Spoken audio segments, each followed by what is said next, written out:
कि एक तरफ तो खान साहब जो कि इंसाफ के दावेदार हैं, रियासत मदीना के दावेदार हैं, एक तरफ कहते हैं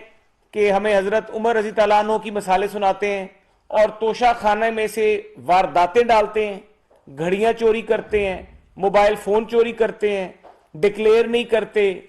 और करोड़ों अरबों रुपए का सामान जो है उसकी कम कीमत लगवाने के बाद अपने गोशवारों में जाहिर नहीं करते। और जब वो चोरी पकड़ी जाती है, रियासत मदीना का जो अलमबरदार है, झूठा जो ये शख्स है, और जब वो चोरी पकड़ी जाती है और वो मुकदमा एक सेशन अदालत में जाता है,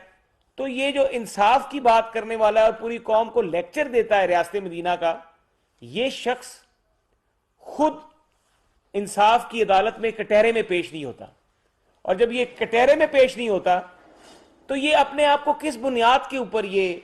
कहता है कि जी मैं इंसाफ का और मैं रियासत मदीना का अलमबरदार हूं। अगर यही सूरत हाल है तो क्या अदालतें अपना एहतराम नहीं करवाएंगी? क्या जफर इकबाल साहब की अदालत में एक शख्स का ना पेश होना, चाहे वो सुप्रीम इलेक्शन कमीशन के बाहर हंगामा केस हो, चाहे वो मेरी तरफ से दायर की गई FIR हो, और चाहे वो इलेक्शन कमीशन का इस्तगासा हो, तो इमरान खान तो आज तक जफर इकबाल की अदालत में एक दिन भी पेश नहीं हुआ और हर दफा मेडिकल की बुनियाद के ऊपर इस्तिस्ना लेने की कोशिश की जाती है।